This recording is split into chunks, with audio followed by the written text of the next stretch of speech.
কিছুদিন আগে থেকেই ডায়েট শুরু করেছিলাম, কিন্তু আমার মনে হচ্ছে আমি কত যুগ জানি ভাত খাই না। তাই আজকে ভেবেছি যাই হয়ে যাক, আজকে আমার ভাত খেতেই হবে। এজন্য প্লেটে গরম ভাত নিয়েছি, সাথে হচ্ছে পটল ভাজি নিয়েছি, এটা সকালের ছিল। তারপরে মা দিয়েছে ডিম ভাজি। এই ডিম ভাজিও আমি অনেকদিন থেকেই খাই না, শুধু সিদ্ধ খাই। ডিম ভাজিটা কেন জানি না আমার কাছে অনেক বেশি ভাল লাগছিল।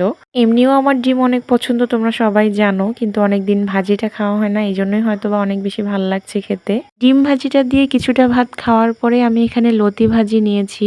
আর লতিটা হচ্ছে এখানে মা কাঁঠালের বিচি আর শুটকি দিয়ে ভাজি করেছে।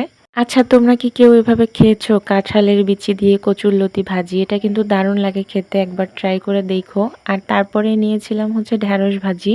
যে কোনো ভাজি ভাতে আমার অনেক ভালো লাগে, তবে অনেক দিন থেকে খাওয়া হয় না, এই জন্য মনে হয় অমৃতের মতো লাগছে। তো এরপরে নিয়েছিলাম হচ্ছে কচুর ডাঁটা দিয়ে গরুর মাংস রান্না করেছে। এই রান্নাটা আমার মনে হয় আমি মায়ের হাতে দুবার খেয়েছি। এবার নিয়ে আমার মা এটা এত সুন্দর রান্না করে, আমি বলে বোঝাইতে পারবো না। এটা রান্না এত মজা হয়, তোমরা একবার বাসায় রান্না করে দেখো। এই তরকারিটা দিয়েই আমি প্লেট একদম চেটেপুটে খেয়ে নিয়েছি। তো আজকের ভিডিওটা এখানেই শেষ করছি। আল্লাহ হাফেজ।